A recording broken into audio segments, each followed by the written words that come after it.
Hello students.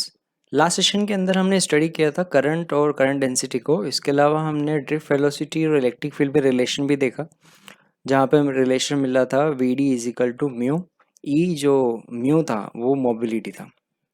आज के session में हम रिलेशन निकालेंगे करंट और ड्रिफ्ट वेलोसिटी में।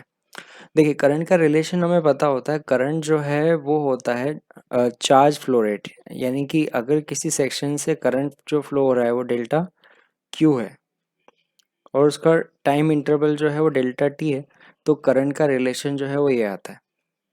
ठीक है, तो हम एक कंडक्टर को अज्यूम करते हैं जिसके अंदर करंट जो है वो फ्लो हो रहा है और उसकी ड्रिफ्ट वेलोसिटी जो है वो वी डी है। देखिए, जैसे ये कंडक्टर है तो इसके अंदर जो ड्रिफ्ट वेलोसिटी है वो वी डी है। तो अगर हम टाइम इंटरवल जो है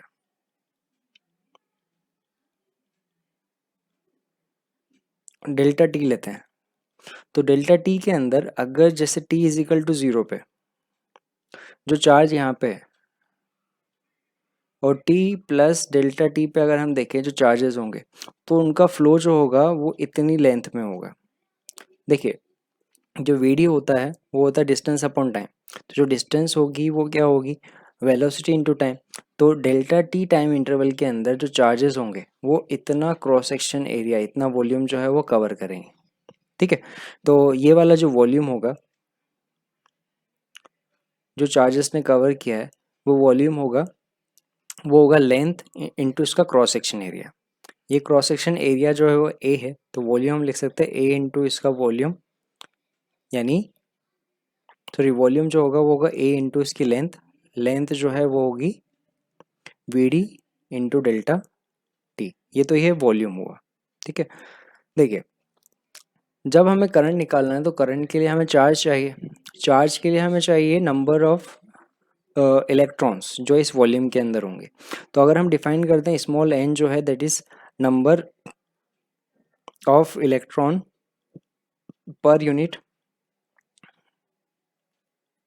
वॉल्यूम, तो यहाँ से वॉल्यूम हमें पता है तो हम निकाल सकते हैं कि नंबर ऑफ इलेक्ट्रॉन जो होंगे वो कितने होंगे। ठीक है, नंबर ऑफ इलेक्ट्रॉन जो होंगे वो होंगे number of electron per unit volume, यानी इसकी चार्ज डेंसिटी इनटू वॉल्यूम।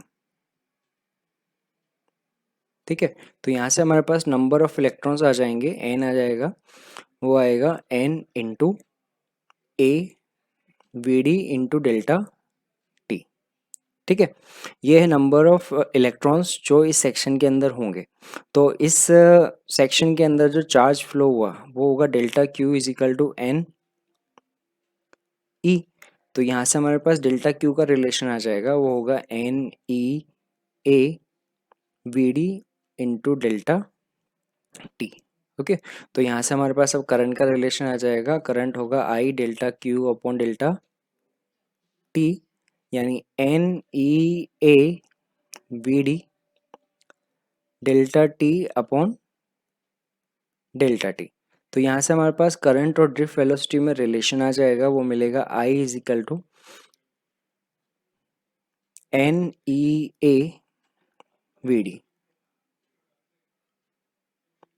तो अगर क्रॉस सेक्शन एरिया जो है वो यूनिफॉर्म है तो उस कंडीशन पे हमारे पास जो आई होगा that is proportional to V D. ठीक है, तो एक रिलेशन जो है वो हमें यहाँ पे मिला, that is relation between current and drift velocity. अब यहाँ से हम करंट डेंसिटी का रिलेशन भी निकाल सकते हैं। करंट डेंसिटी जो होती है वो होती है J is equal to I upon A. ठीक है, तो जे का रिलेशन हमें मिलेगा J is equal to N E A V D upon A. तो जे जो करंट डेंसिटी है वो हमें मिलेगी एन ई वी डी। तो ये हमारे पास सेकेंड इंपॉर्टेंट रिलेशन मिला। ओके, अब यहाँ पे हम वीडी का रिलेशन भी रख सकते हैं। देखिए, वीडी जो है मतलब ड्रिफ्ट वेलोसिटी है और वो जो इलेक्ट्रिक फील्ड में रिलेशन है वो हमने देखा था। वो हमने देखा था drift velocity is equal to mu into E. ठीक है, तो हम यहाँ से देख रहे थे जे का जो रिलेशन आया था, जे जे इज इक्वल टू हमें मिला है एन ई वी डी। अगर वेक्टर फॉर्म में लिखे तो वेक्टर फॉर्म में भी लिख सकता है। तो ये हमारे पास आएगा J vector is equal to V D vector यानी कि इसको हम लिख सकते हैं जे वेक्टर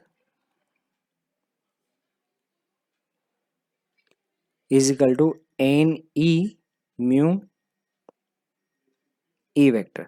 तो देखिए यहाँ से हमारे पास एक और रिलेशन मिला है कि जो जे है that is proportional to electric field हुआ। ठीक है, तो ये हमारे पास आया थर्ड इंपॉर्टेंट रिलेशन।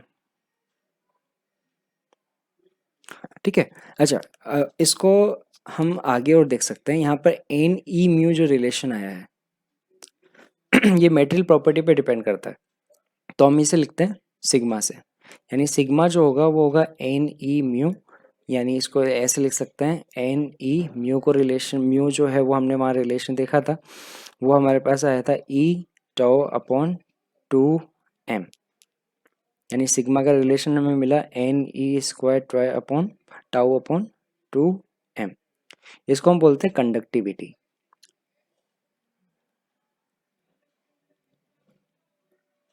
ठीक है, कंडक्टिविटी, ये कंडक्टिविटी जो है वो डिपेंड करती है, डिपेंड्स ऑन मेटेरियल प्रॉपर्टी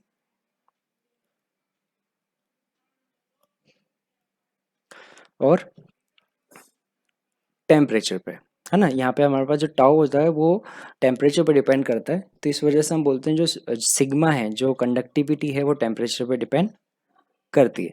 तो अगर यहाँ पे हम सिग्मा की फॉर्म में लिखें तो इससे हम लिख सकते हैं J vector is equal to sigma E vector. ये है हमारे पास फोर्थ रिलेशन। ये हमारे पास है vector form of Ohm's law. तो ये ओम्स लॉ का वेक्टर फॉर्म भी होता है। तो J is equal to sigma E vector. यहाँ पे सिग्मा जो है उसे 1/रो भी बोलते हैं।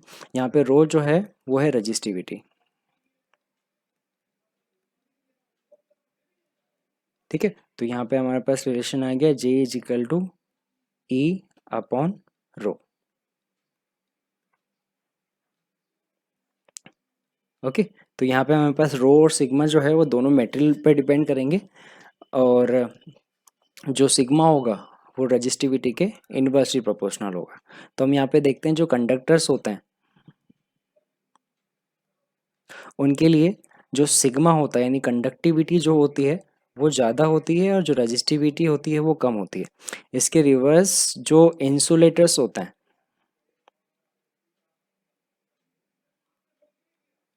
उनके लिए सिग्मा जो है वो कम होगा और रजिस्टिविटी ज़्यादा होगी, है ना। तो इसके अकॉर्डिंग हम जो है वो मटेरियल भी डिफाइन कर सकते हैं। मतलब ऐसे मटेरियल जिनके लिए कंडक्टिविटी ज़्यादा है वो कंडक्टर, जिनके लिए कंडक्टिविटी कम है वो होंगे insulator.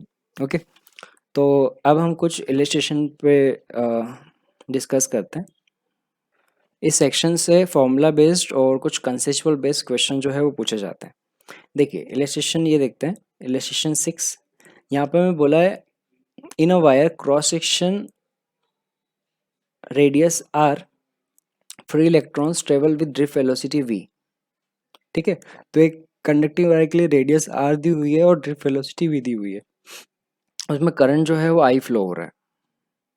Okay, what is current in another wire of half radius, radius जो है वो हाफ है, एंड सेम मटेरियल, मटेरियल जो है वो सेम है, एंड ड्रिफ्ट वेलोसिटी जो है वो 2v है। तो उस मटेरियल, उस वायर के अंदर जो करंट है वो कितना होगा, है ना। तो देखिए ये पहला वायर दिया हुआ है, इसके लिए रेडियस जो है वो r दी हुई है, करंट जो है वो I दिया हुआ है। ठीक है, और जो ड्रिफ्ट वेलोसिटी है वो v दी हुई है।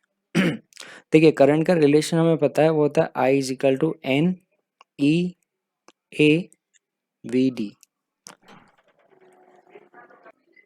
यहाँ पे n जो है वो मेटेरियल प्रॉपर्टी पे डिपेंड करता है, e जो है वो इलेक्ट्रॉन का चार्ज है जो कांस्टेंट है, a जो है वो उसका क्रॉस सेक्शन एरिया होता है। तो यहाँ से I का रिलेशन हमें मिलेगा I is equal to N E pi R square we.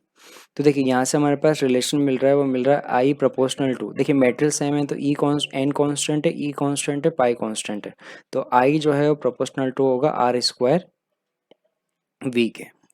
ठीक है, अब हम देखते हैं दूसरे मेटेरियल के लिए क्या गिवन है हमें। जो दूसरा वायर है उसके लिए रेडियस जो है वो हाफ दी हुई है। ठीक है, और ड्रिफ्ट वेलोसिटी जो है वो 2v दी हुई है। तो अब हमें बोला है करंट का रिलेशन जो है वो क्या होगा। तो पहले के लिए करंट I1 और दूसरे के लिए करंट I2 अगर हम जूम करें तो इसमें रिलेशन आएगा R1 square V1 upon R2 square V2।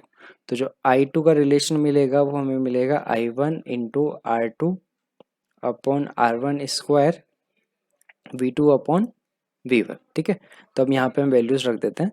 Current की रिलेशन जो है वो हमें दिया हुआ है I, ठीक है। R2 जो है वो दिया हुआ है R/2 upon R square. V2 जो है वो दिया हुआ है 2V अपॉन V। ठीक है, तो यहाँ से हमारे पास रिलेशन आएगा I इंटू 1/2 स्क्वायर इंटू 2। तो यहाँ पर रिलेशन आएगा वो आएगा I/2 का, यानी दूसरे कंडक्टर के अंदर जो करंट का रिलेशन होगा वो इनिशियल का हाफ होगा, यानी ऑप्शन सी जो है वो करेक्ट होगा।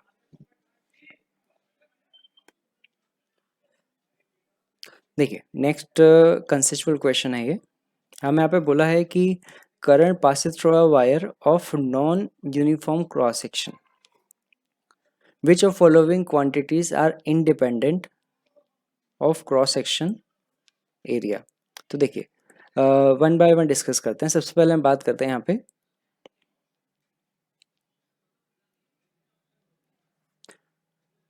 ए, charge crossing in given time interval. देखिए जब हम किसी non uniform cross section area की भी बात करें अगर, जैसे ये, तो इस कंडीशन पे जो करंट होता है वो सेम होगा। देखिए करंट जो है वो होगा फ्लो ऑफ चार्ज, यानी यहाँ पर जो आई इन होगा और जो आई आउट होगा वो दोनों बराबर होंगे। यानी किसी भी सेक्शन पे अगर मैं बात करूँ तो जो करंट का रिलेशन है वो सेम होगा। यानी यहाँ से हमारे पास आई जो है वो जो एरिया पे डिपेंड नहीं कर रहा, यानी आई जो है एरिया इंडिपेंडेंट है। आई जो होता है that is delta Q upon delta T होता है, यानी डेल्टा क्यू का रिलेशन आएगा वो आएगा आई डेल्टा टी। टाइम एरिया पे डिपेंड नहीं करेगा, करंट एरिया पे डिपेंड नहीं करेगा, मतलब चार्ज जो है ना, चार्ज एरिया पे डिपेंड नहीं करेगा, यानी ए ऑप्शन हो सकता है। अच्छा अब ऑप्शन बी की बात करते हैं। ये ऑप्शन बी जो है उसमें हमें बोला है ड्रिफ्ट ड्रिफ्ट स्पीड वीडी। देखिए वीडी का रिलेशन होता है वीडी और करंट का रिलेशन होता है I is equal to N E A V D. तो अभी हमने देखा कि क्रॉस सेक्शन में एरिया जो होता है वो कांस्टेंट होगा, ठीक है, एरिया सॉरी करंट जो है वो कांस्टेंट होगा, एन कांस्टेंट होगा, ई कांस्टेंट होगा। तो यहाँ पे हमारे पास रिलेशन मिल रहा है वो है V D into a constant. यानी यहाँ से हम देख रहे हैं जो वी डी है that is inversely proportional to area. तो एरिया जब अब ज़्यादा होगा तो जो ड्रिफ्ट वेलोसिटी है वो कम हो जाएगी। यानी यहाँ पे अगर ड्रिफ्ट वेलोसिटी जो है वो v1 है और यहाँ पे ड्रिफ्ट वेलोसिटी जो है वो v2 है, ठीक है, यहाँ पे करंट जो है वो i1 और यहाँ पे करंट i2 है। तो एक तो रिलेशन हमें मिला है i1 जो है वो i2 के बराबर होगा, है ना। v1 जो होगा ड्रिफ्ट वेलोसिटी जो होगी वो एरिया के अकॉर्डिंग जो है वो कम हो रही है, यानी एरिया ज़्यादा होगा तो ड्रिफ्ट वेलोसिटी कम होगी, यानी रिलेशन हमें मिलेगा ये। ठीक है, अच्छा तो ऑप्शन बी जो है वो एरिया पे डिपेंड कर रहा है। अच्छा अब हम डिस्कस करते हैं सी। सी जो है वो हमें गिवन है करंट डेंसिटी। करंट डेंसिटी होता है J is equal to I upon A. जब आई जो है वो इंडिपेंडेंट है तो जे जो है वो इन्वर्सली प्रोपोर्शनल टू एरिया होगा। ठीक है, तो यहाँ से अगर सेक्शन 1 है जहाँ पे करंट डेंसिटी जो है वो J1 है और दूसरा सेक्शन है यहाँ पे करंट डेंसिटी J2 है, तो J1 और J2 में जो रिलेशन होगा वो वैसा ही होगा जैसे ड्रिफ्ट वेलोसिटी में देखा था, ये J1 is greater than J2 होगा। तो ऑप्शन सी जो है वो भी एरिया डिपेंडेंट होगा। अच्छा डी देखते हैं, फ्री इलेक्ट्रॉन डेंसिटी। देखिए फ्री इलेक्ट्रॉन डेंसिटी जो है that is a charge density per unit volume, sorry charge density यानी पर यूनिट वॉल्यूम जो है वो नंबर ऑफ इलेक्ट्रॉन्स। ये मेटल प्रॉपर्टी पे डिपेंड करता है, जैसे कॉपर हुआ सिल्वर हुआ, तो सबके लिए जो इलेक्ट्रॉन डेंसिटी है वो अलग अलग होगी, वो मेटल प्रॉपर्टी पे डिपेंड करता है, वो एरिया पे डिपेंड नहीं करता। यानी इसमें ऑप्शन डी जो है वो भी एरिया डिपेंडेंट होगा। तो इसमें दो ऑप्शंस करेक्ट होंगे ए एंड डी।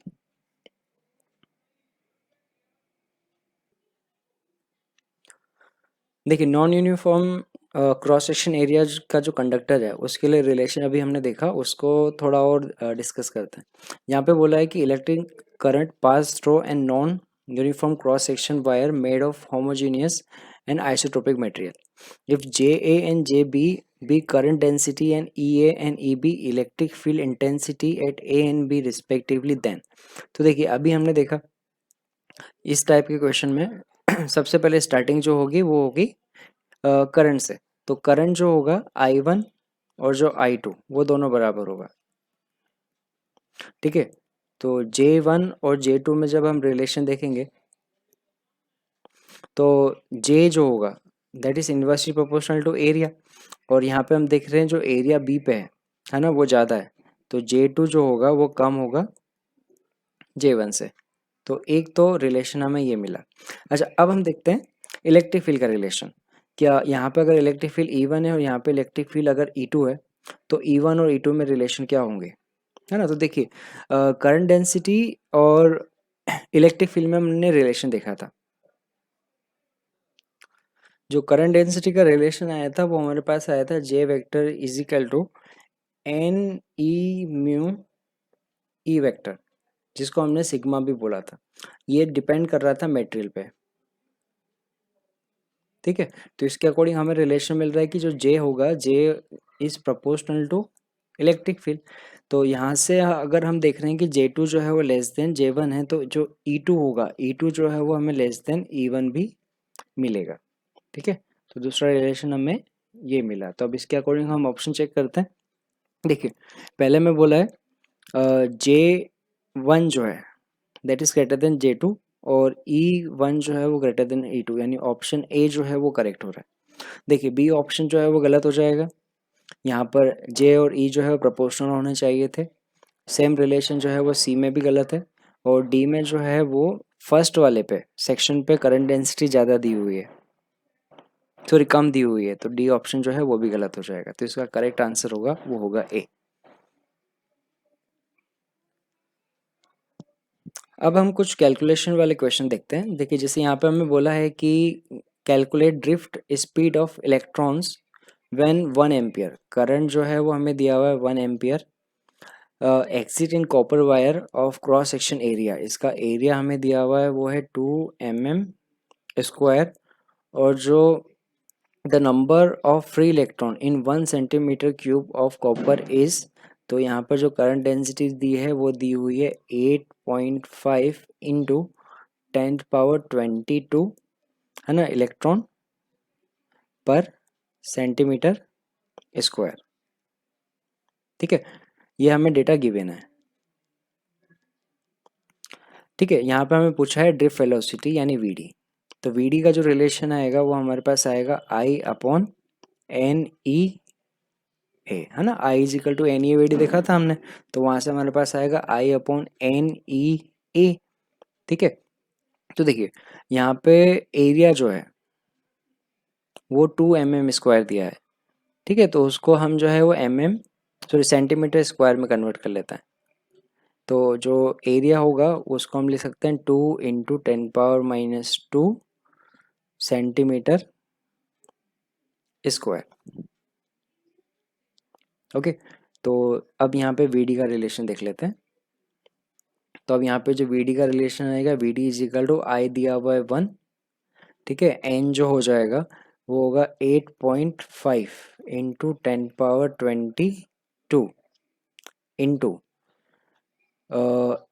ई जो होता है वो होता है चार्ज ऑन इलेक्ट्रॉन, वो होगा 1.6 इंटू 10⁻19 इंटू एरिया जो है वो हो जाएगा 2 इंटू 10⁻² सेंटीमीटर स्क्वायर है, और जो एन है वो पर सेंटीमीटर स्क्वायर है, तो कैंसिल आउट हो जाएगा। तो यहाँ से हमारे पास वी डी जो है वो मीटर पर सेकेंड में मिलेगा। तो ये आएगा 1/8.5 इंटू 1.6 इंटू 2 इंटू 10⁻1 सॉरी +1, ठीक है। तो यहाँ पे जो स्पीड आएगी यहाँ से जो वैल्यू हमें मिलेगी वो मिलेगी 0.0037 मीटर पर सेकेंड, और उसको सेंटीमीटर पर सेकेंड में देखेंगे तो ये मिलेगी 0.37 सेंटीमीटर पर सेकेंड। देखिए एक और चीज़ है कि यहाँ पे वीडी की अगर वैल्यू हम देखें तो वो काफ़ी कम है, और हम देखते हैं जो करंट होता है उसकी स्पीड जो है वो ज़्यादा होती है, तो उसका रिलेशन होता है यहाँ पे करंट की वैल्यू जो होती है वो ज़्यादा होती है पर ड्रिफ्ट वेलोसिटी जो है वो बहुत कम है। इसका रीज़न है number of electrons per unit volume. देखिए यहाँ पे पर यूनिट वॉल्यूम अगर हम देखें तो नंबर ऑफ इलेक्ट्रॉन्स जो है वो काफ़ी ज़्यादा है, इस वजह से जो करंट की वैल्यू हमें ज़्यादा मिलती है, जबकि जो ड्रिफ्ट वेलोसिटी होती है वो बहुत कम होती है। देखिए जैसे ये इलस्ट्रेशन दिया हुआ है, इसमें हमें बोला है कि जो number of electron per unit volume है वो दिया हुआ 8.5 इंटू 10^28 पर मीटर क्यूब। ठीक है, यहाँ पे बोला है how long does an electron take to drift from one end to. तो हम तो आप देखते हैं कुछ कैलकुलेशन वाले क्वेश्चन। देखिए जैसे यहाँ पे हमें बोला है N 8.5 into 10^28 per metre cube. How long does an electron take to drift from one end of 3 metre long wire. तो वायर जो है उसकी जो लेंथ है वो हमें दी हुई है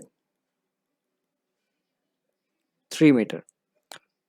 ठीक है, तो wire to its other end, the area of cross section of wire है ना, ये एरिया जो है वो हमें गिवन है A is equal to 2.0 into 10^-6 metre square and it carrying current of 3 ampere. ठीक है, तो अब इस कंडीशन पे हमें पूछा है कि उसे टाइम कितना लगेगा, तो सबसे पहले हम निकालते हैं ड्रिफ्ट वेलोसिटी। देखिए यहाँ पे अगर हम एज्यूम करते हैं कि ये जो इलेक्ट्रॉन है वो यहाँ पर है, ठीक है, या फिर कोई भी पॉजिटिव चार्ज जो है वो यहाँ पर है, तो उसको 3 मीटर की डिस्टेंस कवर करने में कितना टाइम लगेगा। तो जो चार्ज है वो वी डी स्पीड से मूव करेगा, तो सबसे पहले हम निकालते हैं वी डी। तो हमारे पास रिलेशन होता है I is equal to N E A V D. यहाँ से वी डी का रिलेशन आएगा V D is equal to I upon N E A. ठीक है, तो जो वी डी का रिलेशन हमें मिलेगा, आई हमें दिया हुआ है वो है 3, यहाँ पे एन जो है वो नंबर ऑफ इलेक्ट्रॉन्स है पर यूनिट वॉल्यूम, वो हमें दिया हुआ 8.5 इंटू 10^28। ई जो होगा वो होगा 1.6 इंटू 10^-19 चार्ज ऑन इलेक्ट्रॉन, और जो एरिया है वो हमें दिया हुआ है 2 इंटू 10^-6। ओके, तो यहाँ से हमारे पास जो वी डी है उसका रिलेशन मिल जाएगा। तो वी डी का रिलेशन आएगा 0.011 मीटर पर सेकेंड। ओके, और अगर सेंटीमीटर में देखेंगे तो ये आएगा 1.1 सेंटीमीटर पर सेकेंड। देखिए फर्दर कैलकुलेशन से पहले एक यहाँ पे इंपॉर्टेंट पॉइंट डिस्कस करते हैं, ये है वीडी का। देखिए वीडी की जो रेंज है वो सेंटीमीटर पर सेकेंड में आ रही है। करंट जो है उसका अमाउंट काफ़ी ज़्यादा होता है, उसका रीज़न है उसकी चार्ज डेंसिटी, बट एक्चुअल में जो वीडी होता है वो बहुत कम होता है, वो होता है सेंटीमीटर पर सेकेंड में। ओके, तो अब हम यहाँ पे फाइंड करते हैं टाइम, कि वो जो टाइम कितना लगेगा उसको एक एंड से दूसरे एंड तक पहुँचने में। तो टाइम होगा length of wire upon V D. Length of wire जो है वो 3 मीटर दी हुई है, और जो उसकी स्पीड है वो दी हुई है 0.011। ठीक है, तो यहाँ से हमारे पास टाइम जो है वो आ जाएगा। तो टाइम हमारे पास आएगा 272.72 सेकेंड, है ना। तो इलेक्ट्रॉन जो है उसको एक एंड से दूसरे एंड तक पहुंचने के लिए 272.72 सेकेंड लगेंगे। ओके, देखिए अब नेक्स्ट क्वेश्चन देखते हैं।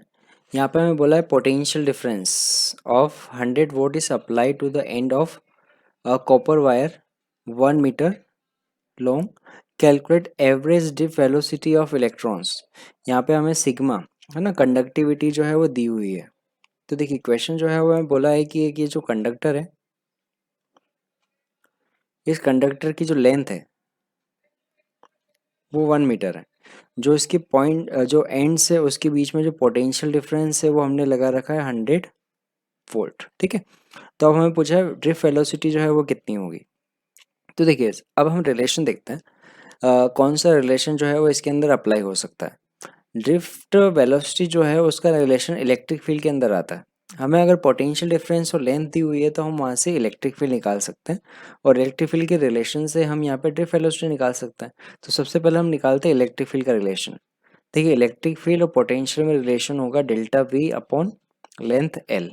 तो उसके एंड्स में जो इलेक्ट्रिक फील्ड का रिलेशन आएगा वो आएगा वी अपॉन एल।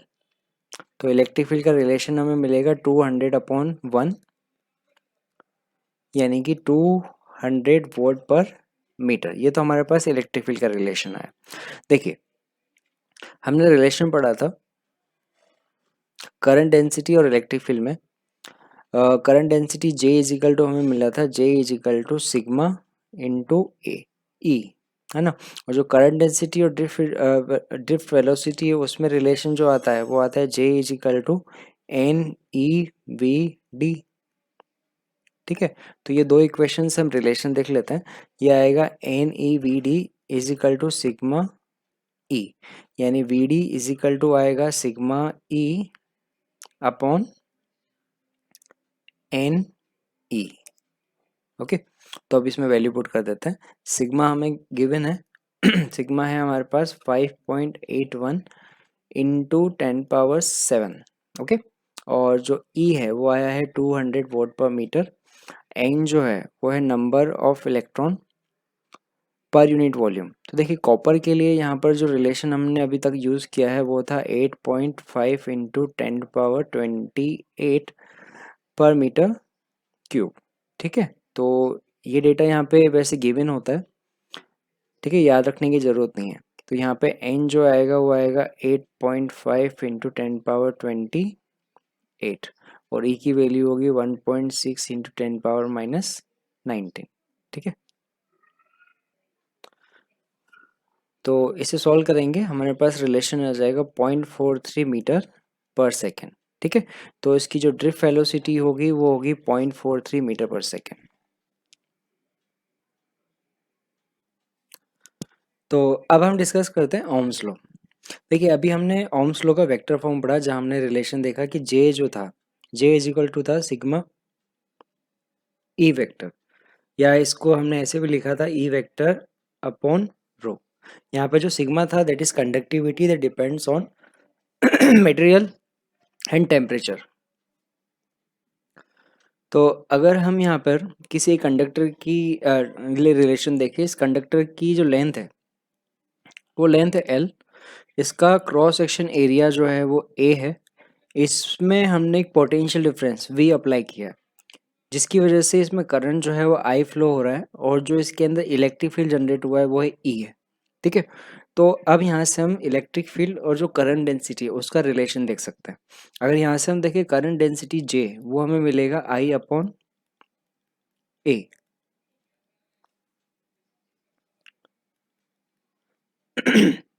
ठीक है, और यहाँ से अगर हम इलेक्ट्रिक फील्ड का रिलेशन देखें तो E जो आएगा वो हमारे पास आएगा V अपॉन L। यहाँ पे L जो है वो कंडक्टर की लेंथ है।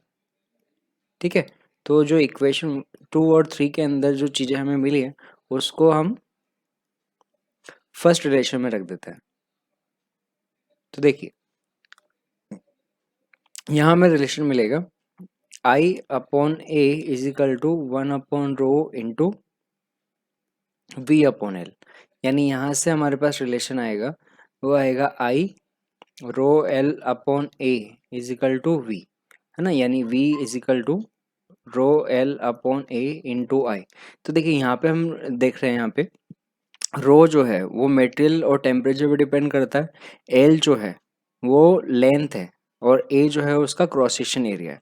तो अगर हम किसी कंडक्टर की बात करें, उस कंडक्टर के लिए अगर उसकी फिजिकल डायमेंशंस जो है वो कांस्टेंट है और टेम्परेचर अगर कांस्टेंट है, तो उस कंडीशन में हम रिलेशन देखते हैं V प्रोपोर्शनल टू I। ये हमारे पास है ओम्स लॉ। ओम्स लॉ में हम क्या बोलते हैं कि अगर किसी कंडक्टर की टेम्परेचर और उसका जो डायमेंशन है वो अगर कांस्टेंट रहता है तो उस कंडीशन पे जो पोटेंशियल डिफरेंस होता है वो करंट के प्रोपोर्शनल होगा, यानी V प्रोपोर्शनल टू I हमें मिलेगा। ओके, यहाँ पे प्रोपोर्शनली कांस्टेंट जो है V अपॉन I जो है उसे हम R से डिनोट करते हैं, जो रो L अपॉन A के बराबर है। ये जो कांस्टेंट होता है इसको हम बोलते हैं रेजिस्टेंस, है ना, और डायग्राम में उसको इस साइन से रिप्रेजेंट करते हैं। तो यहाँ पे रो L और A जो है यानी रेजिस्टेंस जो है वो मेटेरियल प्रॉपर्टी और जो कंडक्टर है उसकी डायमेंशंस पे डिपेंड करेगा। यहाँ पे R जो होगा that is proportional to L, inversely proportional to area और प्रोपोर्शनल टू रो होगा।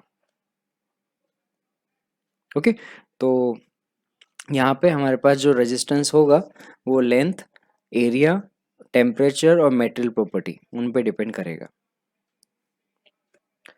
बट यहाँ पे रेजिस्टेंस जो होगा वो पोटेंशियल या करंट पे डिपेंड नहीं करता। तो अब देखते हैं ओम्स लॉ से रिलेटेड कुछ इंपॉर्टेंट पॉइंट्स। इसमें पहला पॉइंट हम देखते हैं कि अभी हमने देखा V अपॉन आई जो था वो कांस्टेंट था जो रेजिस्टेंस के बराबर था, ठीक है। और यहाँ पे V अपॉन आई जो है that is slope of potential current graph, यानी अगर हम पोटेंशियल और करंट ग्राफ का स्लोप अगर देखें, जैसे यहाँ पे हम V ले रहे हैं और यहाँ पे I ले रहे हैं, तो यहाँ पे ओमिक रेजिस्टेंस जो होंगे उसके लिए ग्राफ जो है वो स्ट्रेट लाइन आएगी। तो अगर इस ग्राफ का अगर हम स्लोप निकालें, ये होगा डेल्टा आई और ये वाला पोर्शन होगा डेल्टा वी, तो यहाँ पे जो स्लोप होगा that is equal to delta V upon delta I that is R. तो पोटेंशियल करंट ग्राफ का जो स्लोप होता है वो हमें रेजिस्टेंस देता है। जैसे कि एग्जांपल से हम समझते हैं कि हमें बोला है कि दो कंडक्टर जो है, एक कंडक्टर ए है और ये कंडक्टर बी है, ठीक है, और ये पोटेंशियल दिया हुआ है, करंट दिया हुआ है। तो इन दोनों की रेजिस्टेंस का जो रेशियो होगा वो क्या होगा, तो देखिए यहाँ पर ये एंगल जो है वो थीटा 1 है और ये एंगल थीटा 2 है। तो जो स्लोप ऑफ ए जो है ना, टेन थीटा ऑफ 1 जो है ए के लिए जो है that is less than tan θ 2 B के लिए, यानी रेजिस्टेंस ऑफ ए जो है वो लेस देन आएगा रेजिस्टेंस ऑफ बी, ठीक है। सेकेंड टाइप ऑफ क्वेश्चन में ये भी दिया जा सकता है कि θ1 और θ2 जो है वो कुछ वैल्यू दी हुई है तो उनका रेशियो क्या होगा, तो हम उनका रेशियो भी निकाल सकते हैं। यहाँ पर R A upon R B जो होगा वो इक्वल टू होगा tan θ1 अपॉन tan θ2 के बराबर, ठीक है। दूसरा इसमें हम पॉइंट देखते हैं कि अगर हम किसी रेजिस्टेंस की लेंथ अगर चेंज करें, जैसे कि ये कोई रेजिस्टेंस है, इसकी इनर्शियल लेंथ जो है वो L है, इसका क्रॉस सेक्शन एरिया जो है वो A है ना। अब हम क्या करते हैं, इस पर एक फोर्स लगाते हैं, स्ट्रेचिंग फोर्स, और उसकी लेंथ जो है वो चेंज कर देता है ना। इसकी लेंथ जो है वो हम चेंज करके अब जो है वो L डेस कर देता है। तो इनिशियल कंडीशन में अगर रेजिस्टेंस जो है वो R1 है और बाद में रेजिस्टेंस R2 हो गया,